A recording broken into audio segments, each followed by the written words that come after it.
On this episode, we discuss Google Meet rolling out to personal accounts, a new Star Wars movie being announced, and there's evidence of death from space objects.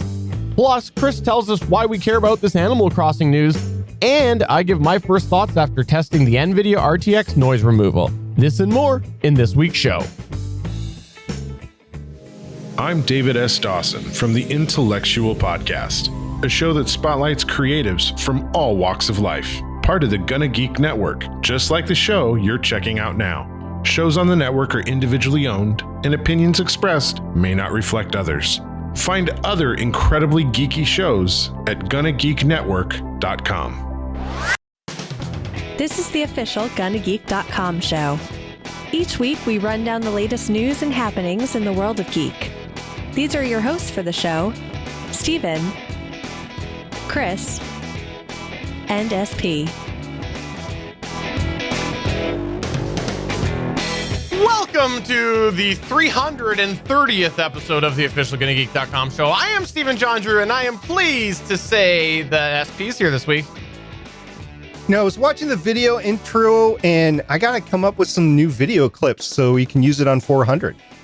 That's a good idea, but you know who will always have better clips than us? It's none other than Chris FERRELL. The force is strong with this one.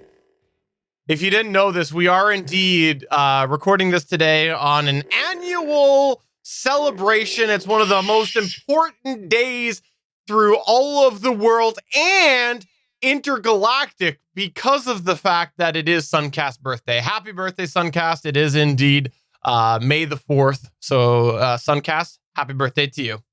Happy Sunkast Day. It's only his birthday in a galaxy far, far away a long, long time ago. That's true.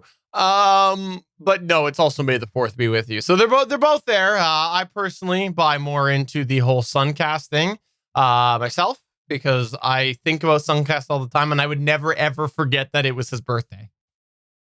Never.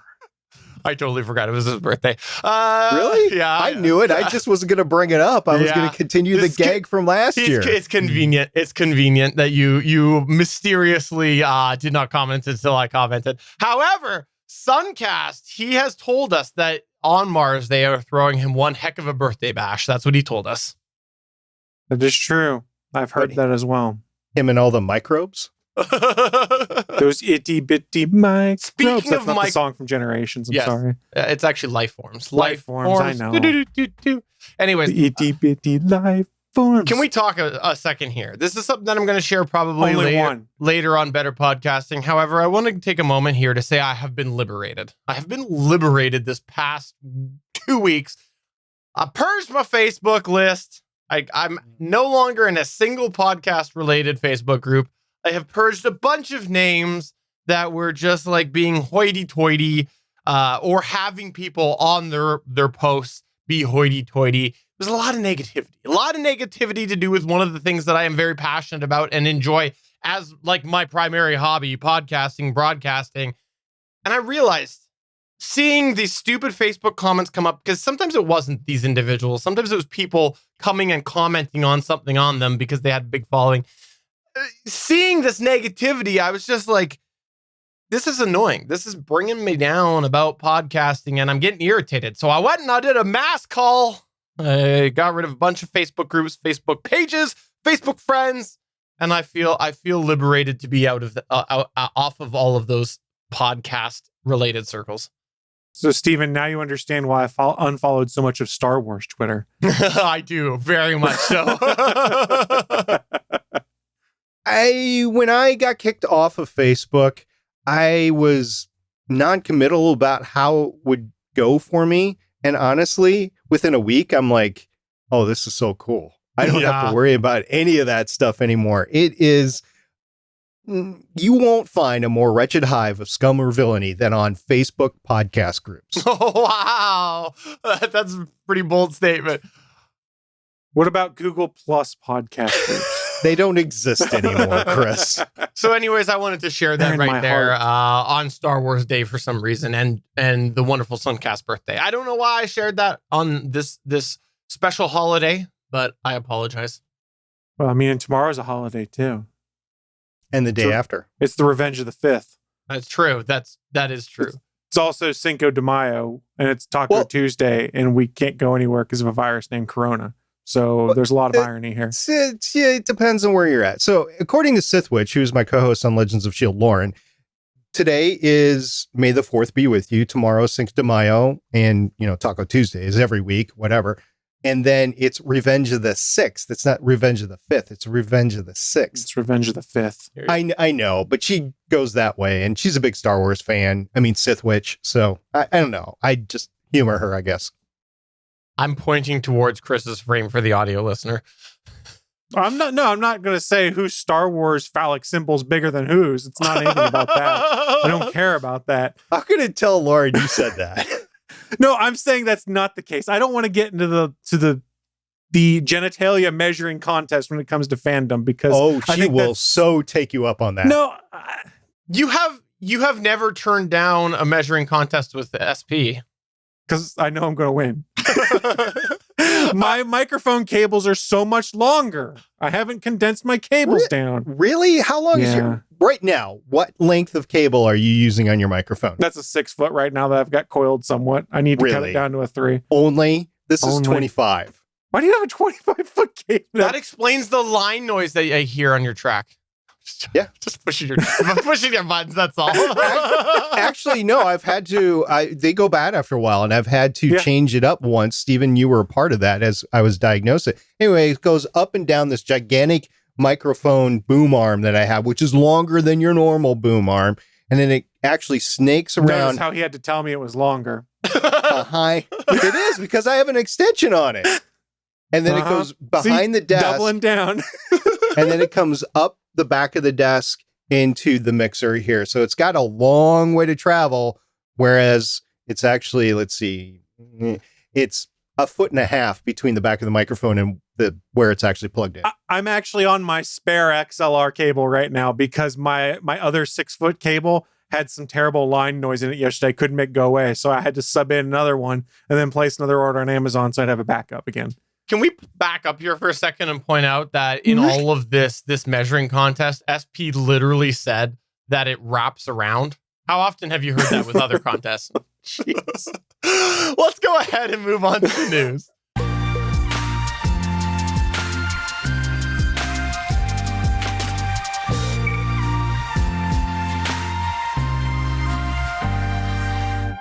Let's start off with some space death. I understand that in the world of Star Wars, there is a lot of space death that happens. I've been told this. I can't think of a single death that happens in space in Star Wars. Porkins. Okay, fair enough. Okay, there's one. I guess there several times. He gets resurrected, though. So there's one death in Star Wars. But SP, you've heard of some real life space death, right? I have, and this is exciting to me, because this is proof that what we're trying to do with Stephen, what the Chinese are trying to do with Stephen, is plausible. What am I talking about? This was an article that I dug up over the past week on space.com. It was written by Chelsea Gold, and it was titled "Death from Above. Scientists Find Earliest Evidence of Person Killed by Meteorite." Yep, you heard that. You heard me right. We're going to get into it here. A group of Turkish researchers uncovered the earliest evidence of a person being hit and killed by meteorite falling to Earth. They made the discovery while searching through Turkish state archives, and they found that the event, which killed one person and injured at least one other, occurred in what is now Iraq on August 22nd, 1888. In total, when they were searching the archives, they found 3 letters written in Ottoman Turkish that described the event. They also found evidence that the event was reported to Abdul Hamid II, who was the 34th Sultan of the Ottoman Empire. According to this report, the meteorite that killed and severely injured 2 men was one of many that fell to Earth during a 10-minute period of time on August 22nd, 1888. Additionally, people in a nearby city reported witnessing a fireball falling to Earth. Now, fast forward about 50 or so years, in 1954, Ann Hodges, who is a resident of eastern Alabama in the United States, was also hit by a meteorite and miraculously was, well, relatively fine. She was fine, but relatively fine. She was asleep on her living room couch when a softball size 8.5 pound or 3.8 kilogram fragment of a larger meteorite barreled through her ceiling and struck her. She was taken to the hospital. Everything was fine. Even more recently, within the past 11 years, in 2009, Garrick Blanc, who was a 14-year-old German boy, was also struck by a meteorite. A pea-sized meteorite struck him, only mildly injuring him, but surely scaring him. So the point of this story is that there is proof of a death from above from a meteorite, and it doesn't matter if it's a meteorite or a Chinese space station or a Chinese space telescope that's being deorbited. As long as you can aim it for Steven's house, it can hit it. Yes. I am have so to say, excited. This has completely ruined my day because I have okay, sure, I got a family, I got kids and all that, but the one thing that I truly was living for was the fact that I would be the first one to be killed by an out of space object or an in space, out of this world in space object. So death from above. Yeah. Death from above. So I am very disappointed that my one and only thing that I had to live for is gone. Well, you could be the first. Yeah, I was just going to say, you could be the first actual live podcaster that got struck. Or the first Canadian. We don't know that for sure yet. That's true. We don't know that. There could have been like time travel involved too. If there's one thing Star Trek taught us, it's that any remains that are found from the past are actually from the future. So what I'm hearing here is Steven needs to build an IRL rig just to set up and carry around with him. So he's constantly on video stream so that when that meteorite gets him, he can be the first live streamer to get hit by a meteorite. I think it would be safe to assume that it would happen when he was in his house. So he doesn't need to carry it around with him everywhere, just when he gets home. But that's the fun of the gag is he's got to go to Lowe's and he's carrying 20 pounds of computer equipment with like a GoPro pointed at his face. I have to explain it to everybody. Oh, I'm just filming it for when I get hit by the Chinese space station. That's all. That's all. Chinese, more like SNASA.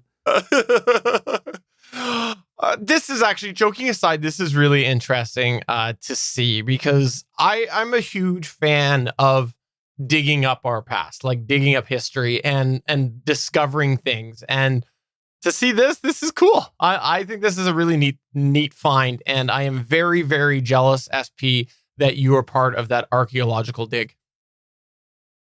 It's really dusty out there. Can we call him Dr. Jones? Where's your fedora and whip? I hate snakes. You do too. I really do. Snakes. I hate snakes. It's spiders too, but definitely snakes. All right, well, moving on to the next news point here. This is one that I think we're going to just shake our head at a little bit and have some questions about. So what kind of meat is this? Ground or sausage? Yes, we are talking about Google has given up their vegetarianism and they have decided to create a whole line of meat products called Google Meat. Oh, sorry, that's Meat, MEET. I'm not sure what the other Google Meat is, but I'm assuming it's something to do with unproductive employees.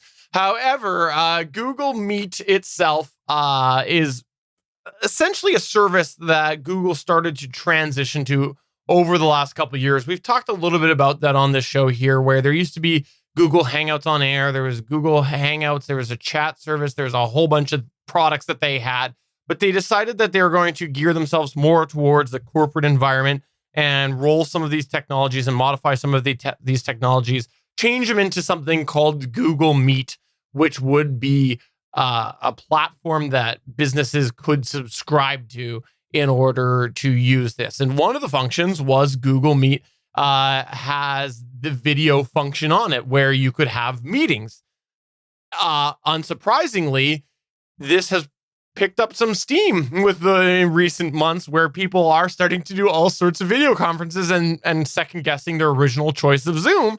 And Google wants to get in on this because of the fact that they have announced that they are now kind of pivoting on what they had said they were going to do. And they are now going to be rolling out to offer Google Meet available for all sorts of personal use. It's going to be basically available to everybody. Like I said, originally the plan was for businesses. So now they are going to go and roll this out so everybody can use Google Meet. I have not had a chance to use it. I've looked at some pictures.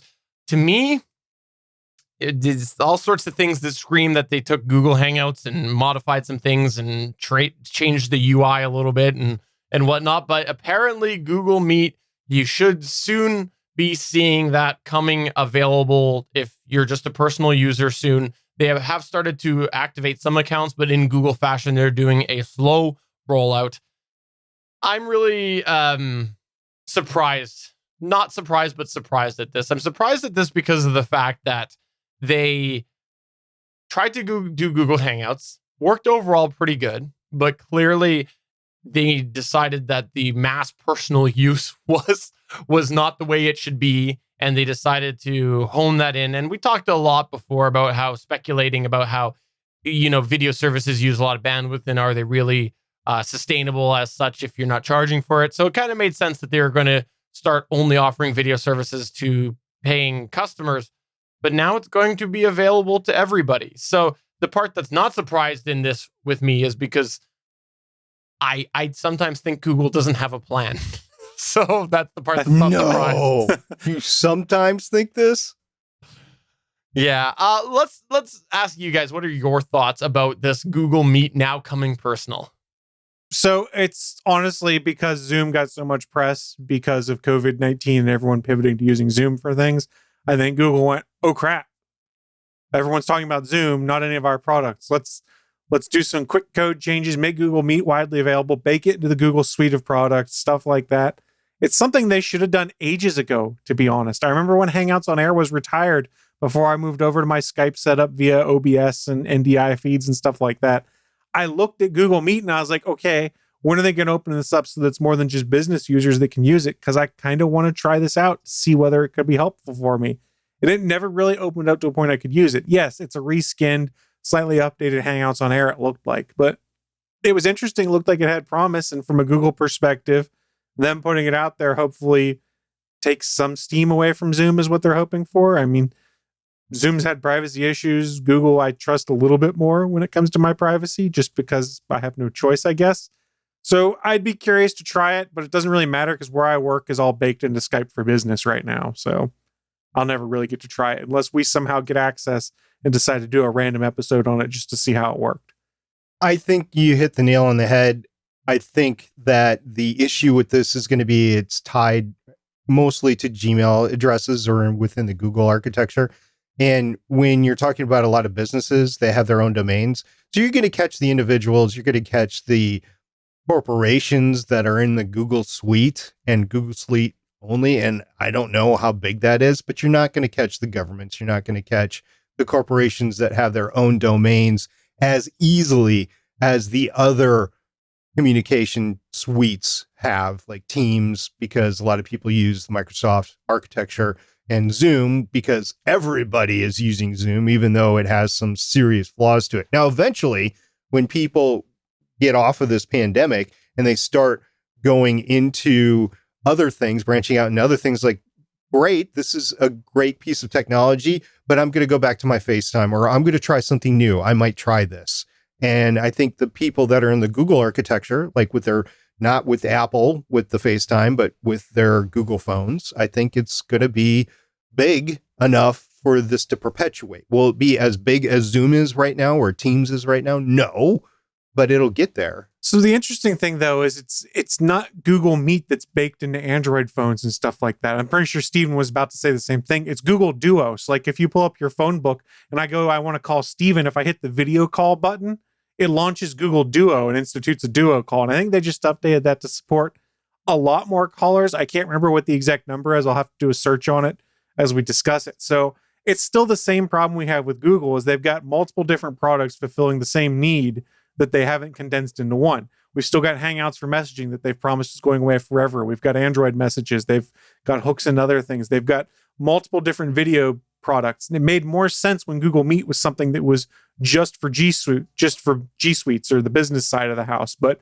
to open it up for everyone and integrate that and not Duo into Gmail, that's where I get confused and go, okay, what is Google's plan going forward? Is this just a short-term thing to fulfill a need during COVID-19 to keep yourselves relevant and people using Google products? Or is the long-term plan to shut down Google Duo, which is surprisingly good, pretty stable? I've enjoyed it when I've used it a few times, and replace it with Google Meet, which is basically Hangouts on Air, which when I used on cell phone was not that great. I haven't tried Google Meet, so I can't tell you how well that works or doesn't work. I was actually, you're right. I was going to say the same thing. One of the things that I did try to do, because I haven't had a chance to use Google Meet, I have not because of the fact that I haven't known anybody who has had this, but I opened up a incognito window, so I'm completely logged out. I went to meet.google.com and it asks me for a meeting code. So I think that people who are hosting a Google Meet will not need to be registered with Google. Now, I don't know. Maybe when I enter the meeting code at the next screen, it does ask me to log in. I don't know. But it does. That is the first thing it's asking me for. If they're trying to emulate Zoom, I would assume so. But I don't know whether whoever is starting the call has to have a Google account to establish it or something like that. It's something I guess we should try and figure out how to try at some point in time, just for S&Gs or something like that. And side note, Google Duo was 12 max users, and I think they said Meet was up to 100. So there's your difference. Well, maybe we can go ahead and start eating meat on Google Meet in the future. Can we just get some Impossible Burgers instead? So it's Star Wars Day today. Star Wars Day, and Chris Farrell would be negligent if he did not do Star Wars news. Well, I mean, this was interesting news that popped up. I've talked on this show and other shows before how I sometimes struggle with my Star Wars fandom and how things have evolved. And I had my issues with the sequel trilogy like many other folks did. But a lot of the television-based Star Wars products I've really enjoyed. But there was some really cool news that came out for today, May 4th, Star Wars Day, also Sunkast birthday. We already knew Rise of Skywalker was coming out today. Clone Wars finale was going to debut. And then also Disney's Gallery, the Mandalorian series, which is behind the scenes of The Mandalorian, dropped today. But they did announce some other news that got me super excited. This came on the official Star Wars Twitter account earlier today. They confirmed what was a longtime rumor that had kind of been laughingly put to the side, but Taika Waititi will be helming and co-writing a movie set in the Star Wars universe. Now, Taika Waititi, if you're not familiar, he's got experience already in the Star Wars universe as a director. He helmed the season finale of The Mandalorian, which was one of the better episodes of season 8. He was also the voice actor of IG-11, the assassin droid. In addition to his time in Star Wars, he does have experience with the House of Mouse. He wrote and directed Thor Ragnarok, which is one of my favorite MCU films because it's so ridiculous, over the top, and fun. He's also earned an Oscar nod for Jojo Rabbit's screenplay, which interestingly enough was produced by Fox Searchlight, but then owned by Disney post-merger, so more work for the House of Mouse, sort of. And he is also writing and directing the latest installment of the Thor series entitled Thor: Love and Thunder. So Waititi is a known property when it comes to the Disney side of the house. He's done a lot of work with Kevin Feige. He's done a lot of work in the Star Wars end of things. Joining Taika Waititi as the co-writer is Oscar-nominated Krysty Wilson-Cairns. She was nominated for an Oscar on her work co-writing 1917 with Sam Mendes. She also co-wrote Edgar Wright's upcoming movie Last Night in Soho. I had not heard of her, so I pulled up her IMDb. Made me feel old because I saw I was like 5 years older than her, and she's done a ton of stuff in the entertainment industry now. She had been a staff writer on the TV show Penny Dreadful, which is a show that everyone says I need to watch and is very good. So as someone who is a fan of Taika Waititi, thanks primarily to What We Do in the Shadows and Thor Ragnarok getting me pointed in his direction to watch a bunch of his stuff, I'm super excited to see his twist on Star Wars. I enjoyed the feel he had in the finale of The Mandalorian, where it was kind of a nice mix of humor, of comedy, sadness, emotion, things like that. He has a way of mixing humor with human emotion that lends itself well to telling stories. I think it should be good in the Star Wars universe. No idea when or where this movie is going to be set, be it prequel trilogy, sometime after the sequel trilogy. God only knows, but I'm really intrigued to see what Taika Waititi and Krysty Wilson-Cairns put together for an upcoming Star Wars flick. They did not announce any release dates, anything like that. But one thing to keep in mind is Taika Waititi relatively busy right now. He's finishing up the script on Thor: Love and Thunder. Then he's going to go film Thor Love and Thunder. Then he's going to have post-production work on Thor Love and Thunder. And then presumably he's going to be pivoting into a Star Wars movie. So we're probably talking 2022, 2023 at the soonest we would see this Taika Waititi helmed Star Wars movie. I don't know when it's coming. I'm cautiously optimistic just because I love Taika Waititi's work, and everything I've seen of his co-writer, Christy Wilson Cairns, is really good stuff. They look like they'll be a good team. So I want to see what comes of this. I'm excited. If Chris is excited, I'm excited, even though I have great reservations about everything else. But Chris, if Chris is excited as our resident Star Wars fan and the biggest Star Wars fan that I know, asterisk there because Lauren probably knows more. I'm there you go. You've convinced me, Chris, to be excited. My excitement mostly stems from the fact it's Taika Waititi involved in this. No joke. When I first watched Thor Ragnarok, I really loved it. My friends were like, you need to watch What We Do in the Shadows and some of his other stuff. And then everything I've watched of his, I've just really enjoyed the hell out of it. It's got that combination of things that are going to make you laugh out loud, things that are making you go, ooh, where he combines strong human emotion with comedy and makes it so that you can run that gamut of I'm laughing my head off to, oh my God, I just feel like I got punched in the stomach. What the heck? SP, I know that you were quoted last year, I believe, on the cover of Star Wars Fan Magazine as saying, this is the time for Star Wars. How excited are you, SP? I'll admit, I was really excited about Star Wars at Celebration in Chicago last year when we saw the trailer for the 9th and final movie. But it was the nail in the coffin for me. I love Taika Waititi. I think he is phenomenal, and I have every faith in his ability to make a film in any universe he wants to, except Star Wars. And the reason I say that is there is control beyond him, which is going to be exerted. I think Kathleen Kennedy, I'm going to go on record. I think she's the biggest problem with the Star Wars universe within Disney right now. And I don't think Star Wars will be able to salvage itself until she leaves. I don't even think she's going to be around when this movie comes out, though, to be honest. And that would be great. And then it will succeed because Taika Waititi is awesome. But until Kathleen Kennedy leaves, I'm not believing in it. All right. I want to say right now that I don't want to do this. I don't want to do this for fans and stuff, but I'm gonna try to be as diplomatic as possible. My concern goes beyond the question of whether we should be excited about whether this is good or not, and goes to the fact that we should question whether or not this is going to happen. Only because there has been so much right now that has been announced and big moments over even since they first really said we're pulling back the reins. There has been so many things that have just not materialized and we haven't heard development on.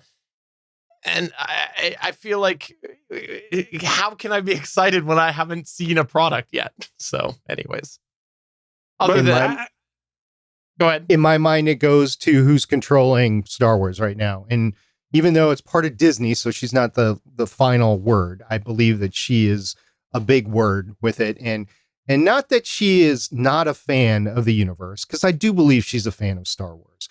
I just question whether or not she's the right person to be directing all of Star Wars. Like Kevin Feige was over on Marvel. I don't know if she's the right person based on the marginal success that they've had. I mean, you could argue that it's been success, but it hasn't been really good success. Look, the Solo movie. Okay, we're going to put the Solo movie out there, and then boom. Well, it didn't do as good. $500 million or it was $500 million, right? And well, that's not good enough. We can't do that. And then 9, it was a good movie. It just wasn't a good finale. We'll agree to disagree on that one. I've made my feelings known on that one. But that's fine. Yeah. And it is all subjective, right? But I think the problem that Star Wars has all relates to how it's run, just like Steven was saying. There's been so much that's, okay, we're going to do this, and then it gets pulled back. So at least in the Marvel universe, when you've had stuff like, well, Ant-Man has director issues or producer issues or whatever, they finally get something out that's halfway decent. Star Wars, they just pull the plug on it. That's true. I mean, so Part of the problem you have with Star Wars is when Disney bought it, they wanted to turn it into the next Marvel. It was never supposed to be what they're looking to do there, to churn out movies year after year that all link together with the overarching plot. I think part of the problem they had is they tried too fast to be like, hey, we're going to put a new Star Wars movie out every year. And they realized that was too much, especially when they also shifted The Last Jedi from being a May release to being a December release. And they made it so there was like a 6-month gap roughly between Last Jedi and Solo. And Solo, I don't even know why they made it. It's a fun movie, but it's one of those I go, why? Why to this day? They just tried too hard to make Star Wars into the next Marvel by being like, we're going to do all of these things. I think they are taking a step back, it looks like, to try and reevaluate with the end of the sequel trilogy. I think we're going to see a strong push towards things in Disney Plus. They just hired a new writer, I can't remember her name, who's going to be writing a female-centric show on Disney Plus. They've got the Obi-Wan series coming up. They've got Mandalorian potentially up to season 3. They just wrapped Clone Wars, which was a phenomenal ending, by the way. There's rumors of a sequel to Rebels coming up as an animated series. I think that is the future that is the most interesting when it comes to Star Wars, is these small stories that are not necessarily requiring a hook into the grander mythos. That's more fun right now. Trying to live up to what we had in the original trilogy and stuff like that, that's tough. You can't do that. But putting out an animated series that dips their toe into that bigger picture, but kind of lives in their own side of things, where they have room to breathe and create things, that's the future, I think, to what's going to happen, because they don't have to be beholden to the larger canon. That's why I'm I'm more curious, about what Rian Johnson's trilogy was supposed to be that takes place hundreds of years post the sequel trilogy, because they don't really have to be beholden to Anakin Skywalker or Emperor Palpatine or any of that stuff. That's so far back in the past at that point, it doesn't necessarily matter. It'll be interesting to see what their plan is now that the sequel trilogy has ended. And yes, the sequel trilogy made them money, but I don't think the sequel trilogy was very good. And I've had that debate with many people. We can have it on another show at some other point in time. It made them money, but I don't think it was good. I got to get an argument for me. I'm going to go a step further from everything and pontificate, right? I think because the pause in production for both Marvel and Star Wars right now, everything is a pause in production. You had the big lead up to both last year, to Endgame and to Episode 9. And afterwards, there's kind of a bit of overdose on both universes. I mean, there was already in Star Wars, and one could argue the MCU, but there was a big buildup for it. Do you think that the pause in production that's being forced on everybody, and it's going to push things back a year and a half now? I mean, you're looking at films that are pushed back a year. Do you think that's going to help some of these universes where Yes.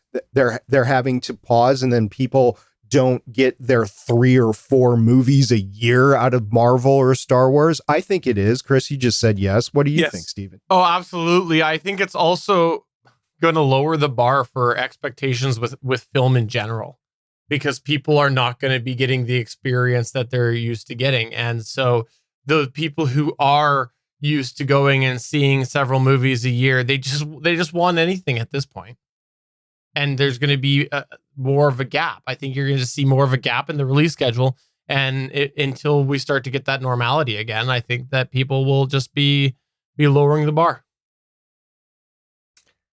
I would argue that Hollywood as a whole had lowered the bar in terms of production. They were just trying to produce way too many movies. You take a look at how many movies were out in the early 80s, like 80 a year, right? You take a look at how many are out now. There's hundreds, literally like 500, 600, 700 movies a year that are released to theaters that might be out there a week or so, and then they're done.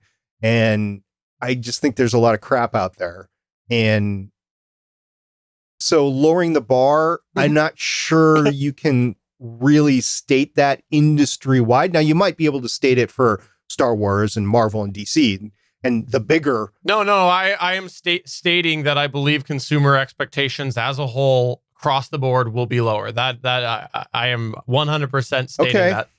I think it's going to be in abnormal. part because people want something that they'll just take whatever they can get is going to be part of the problem, which is exactly. I don't know.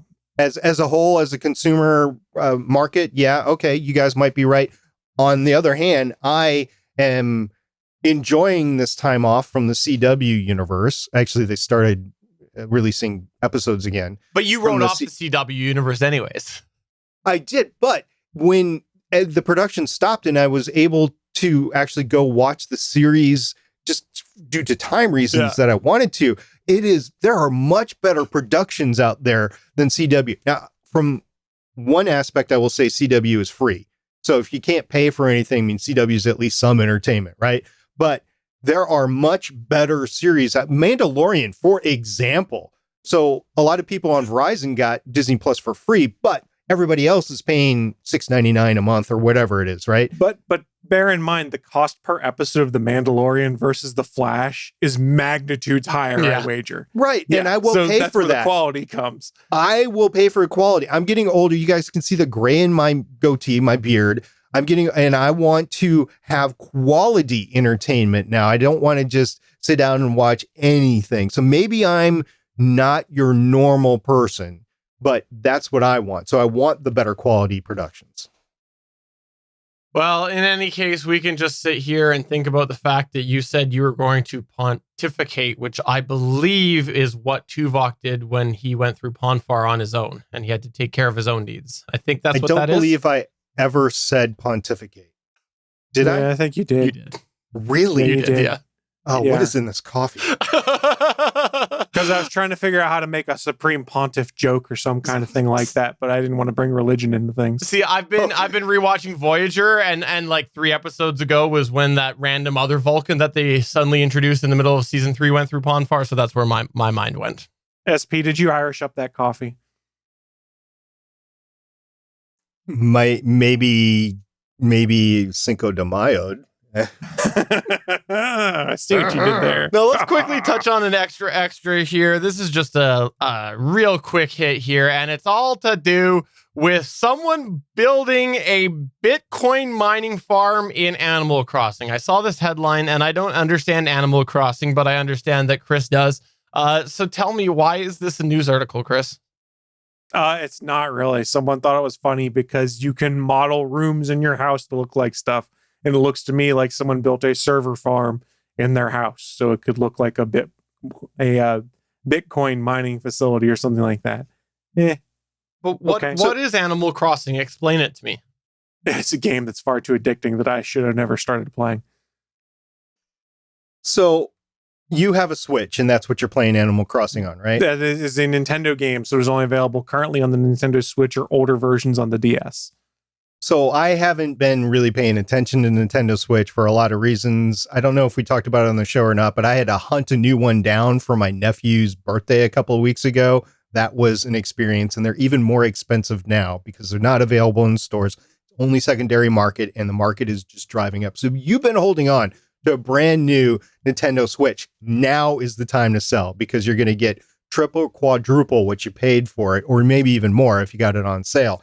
But I've been a big advocate of Slick Deals, slickdeals.net. It's a deal website. And I've been seeing more and more Nintendo Switch, like big bundle games, not the Switch itself, but the games on there.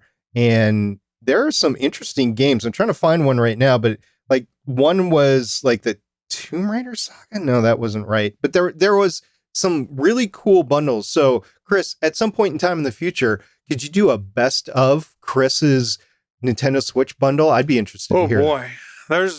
Are we talking just like the e-store kind of games? Or are we talking like first party Nintendo games that come out? Because the Switch has become kind of a nice little safe harbor for a lot of indie games and stuff like that now, because you can just download them and play them versus just all the first party games that come out on cartridge. There's some really cool, smaller games. Here's one, Super Smash Brothers Ultimate on Nintendo Switch for $40. I don't know if that's a deal or not. That's a great deal. First party Nintendo games rarely go on sale. So if you can find one on sale and it's something you're interested in, it's a phenomenal deal. And Super Smash Brothers is one of the best Nintendo games dating back to the N64. Okay. Well, I would love to hear like the best of bundles in a future episode of Getting Geek. I look forward to that as well. And I hope that we make it a multi-part series because that just means that we have to hear Chris try to figure out what he likes more than others, because we know that that's hard for him because he likes everything. You've heard my opinions on the latest Star Wars movie and DC movies, right? Oh, and Lord of the Rings. And the Cybertruck. Those things aren't new opinions, my Lord of the Rings opinions. I've been saying those since the movies came out. And J.J. Abrams. I stand by the fact that J.J. Abrams makes pretty films, but not good films. It's true. All right, well, let's go ahead and move on to a special, I don't know, tie-in segment to other projects that we're doing.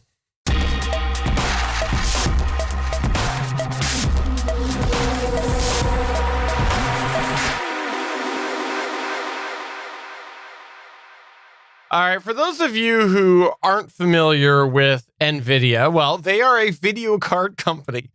Nvidia is a video card company, and they have gotten into audio processing. Say what? Yes, this is something I just wanted to touch on briefly here because we talked a little bit about it during our live broadcast last week after the show. But over the weekend, I put together for betterpodcasting.com. Better Podcasting is the podcast about podcasting that SP and I do. But I put together a test of this new Nvidia cleanup software. Now, the thing is, this software is meant to use AI. Artificial intelligence of some form is what they say. I don't know. Everybody's using AI right now. It's a buzzword. It's probably not actually, but that's what they say. It's using AI to clean up audio, and it's done in a real-time fashion. They're really tailoring this towards people who are either trying to clean up audio that is coming to them. So like if they're listening to a crappy Zoom meeting and there's a bunch of background noise, or clean up stuff that is being input to their computer, like say this here, where you're live streaming this show out to the internet. It is called the Nvidia RTX Voice utility, and I put together 10 different tests where I went through a variety of scenarios and tried this out. If you want to see this, you can go to www.geeks.link/RTX to see my battery of tests. The thing that I want to note right now is I don't have an RTX card. I have a GTX card, but I have a GTX 1080, and there's a bit of a way that you can make it work in order to do this. And I did make it work, and it worked pretty well overall, but check out those tests. So what I'm going to do right now, before we get into our little roundtable discussion about this, I'm going to play a couple of excerpts from those tests. I've pulled together 2 here so that we can kind of compare. And you're going to first hear the raw audio. It's about 1.5 minutes. Then you'll hear the cleaned up audio. Now, the RTX software is this sliding scale. So like you can have a little bit of cleanup or a lot of cleanup. So the one you're going to hear is at the 50% mark. I did 2 examples in my video, one at 50%, one at 100%, but I just wanted to do the 50% here. And let's start it off with one that I thought was fairly interesting, which was wind. Hello, this is your weather reporter. No, I'm not outside. I'm in my studio. This is a fan. I have a fan going into my microphone, and let's do this test with a fan blowing on the microphones. This is the Rode Procaster right now. The Rode Procaster, same settings as before. Let's see how that is as I take a little pause here and there. And again, this is the condenser microphone. Now this is the condenser microphone. And again, I will take a little pause, which will probably get some people to comment negatively in the YouTube channel for this test.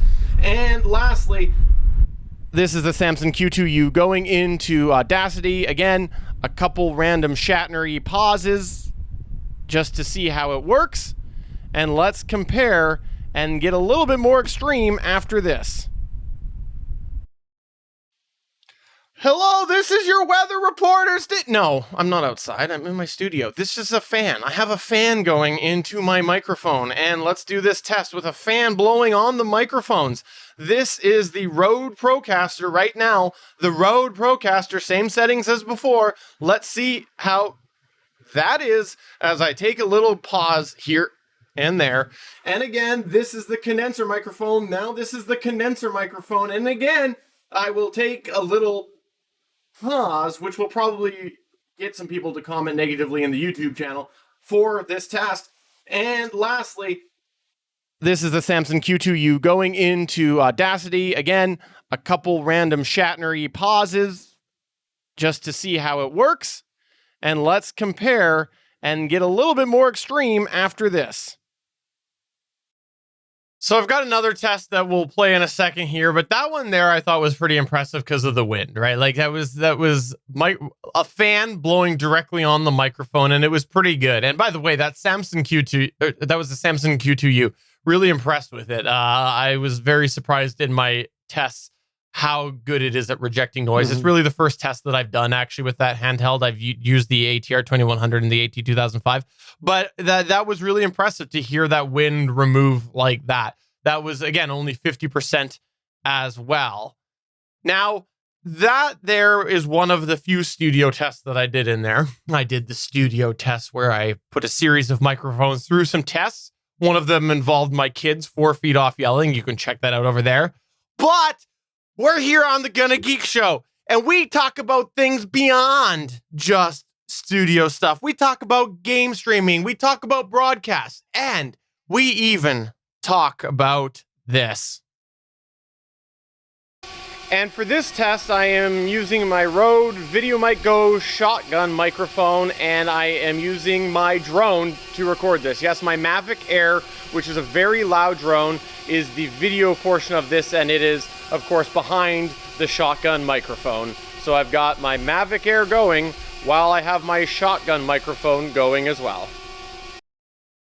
And for this test, I am using my Rode VideoMic Go shotgun microphone, and I am using my drone to record this. Yes, my Mavic Air, which is a very loud drone, is the video portion of this, and it is, of course, behind the shotgun microphone. So I've got my Mavic Air going while I have my shotgun microphone going as well.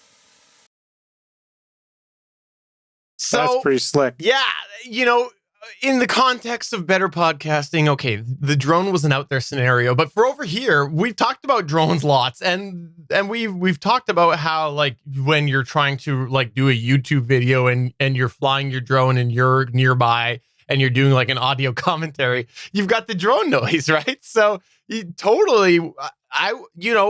it the greatest audio in the world? No, but is it better than hearing the drone whine over top of you? Yes.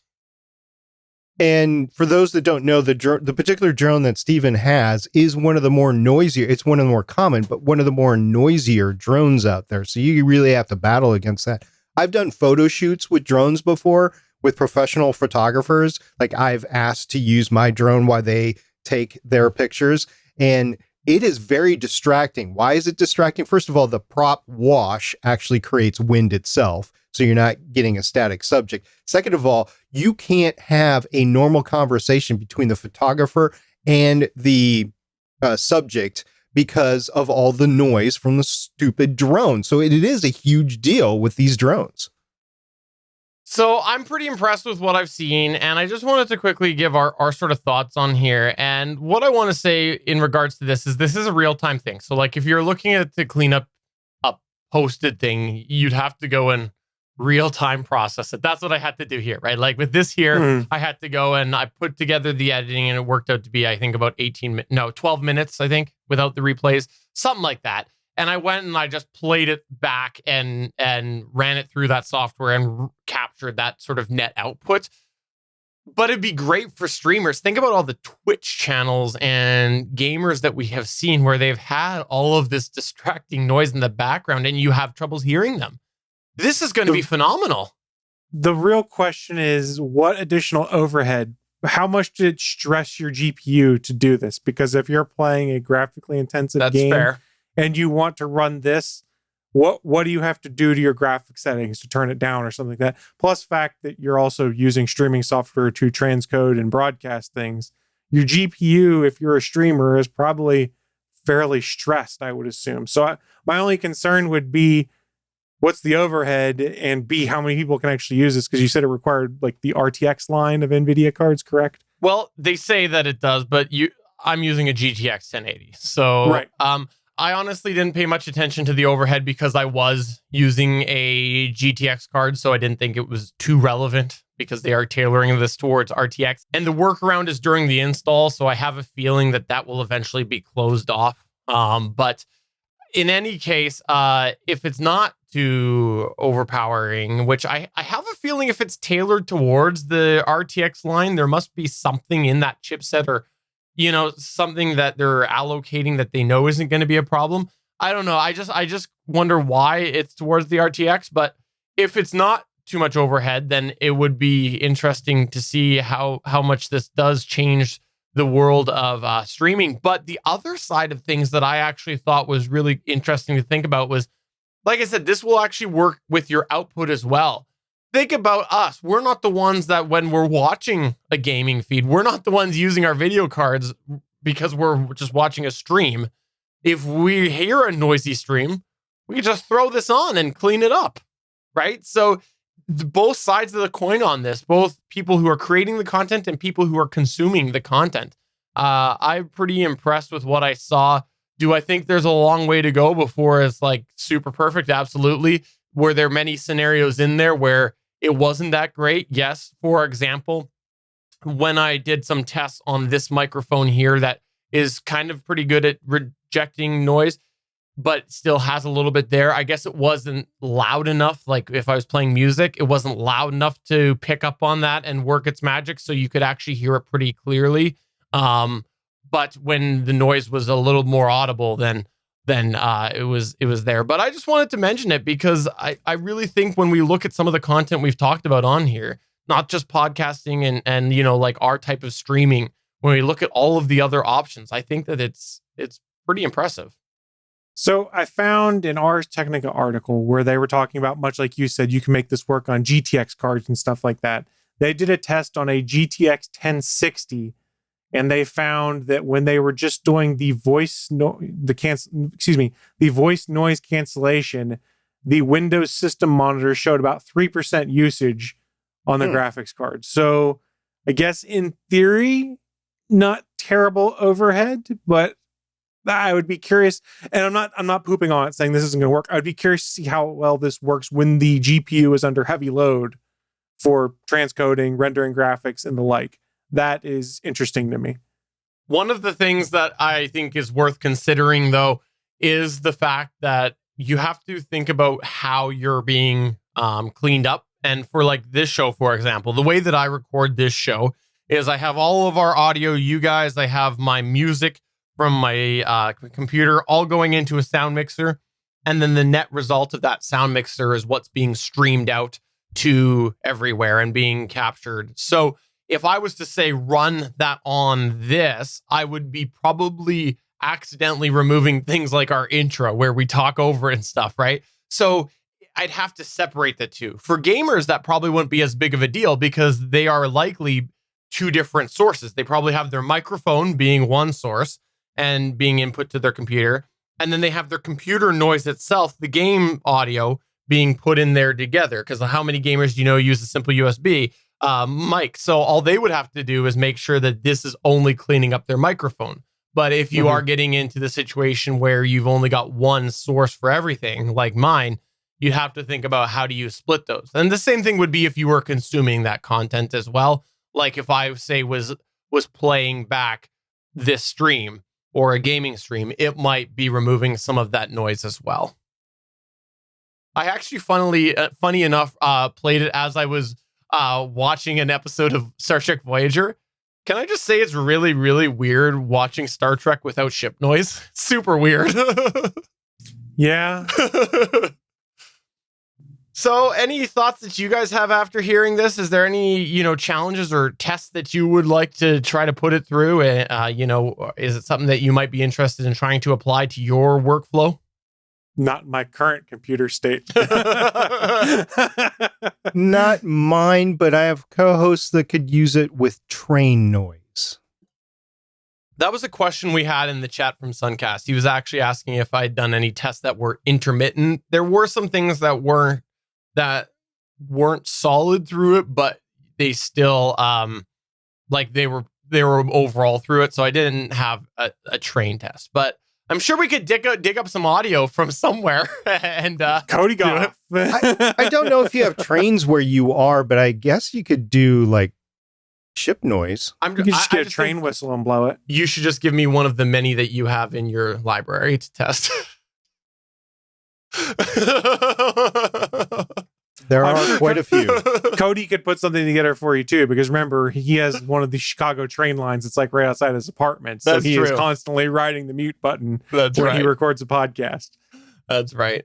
So anyways, I wanted to mention that if you want to check out the whole thing, you can. It's at geeks.link/RTX. Geeks.link/RTX.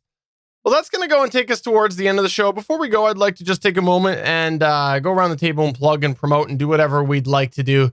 I'll start off with the biggest Star Wars fan. SP, go ahead. Probably the oldest Star Wars fan on this podcast, so I'll take that. I saw the original at a drive-in with my parents and my sister. Yeah, okay.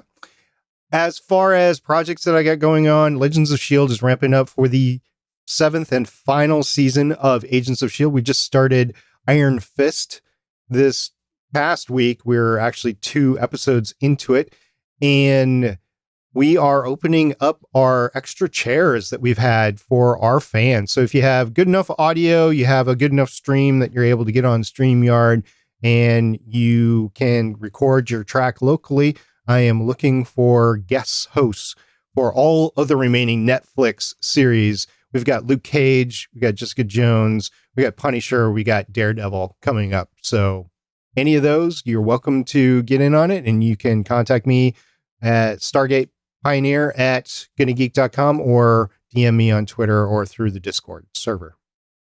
Chris Farrell, is there anything that you would like to hate on, like Star Wars? I only hate on certain parts of Star Wars. Thank you very much. No, there's nothing I particularly want to hate on.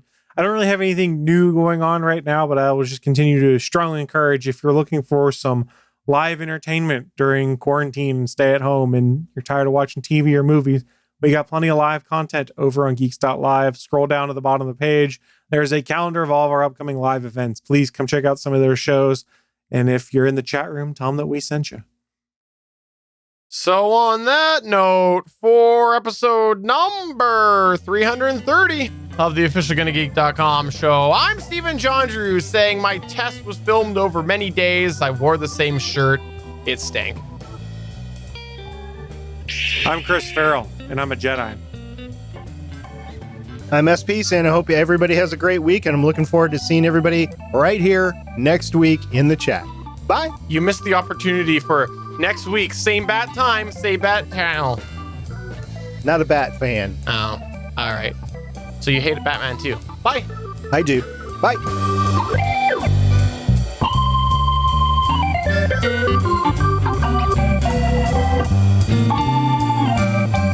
Thanks for checking out another episode of the official GonnaGeek.com show.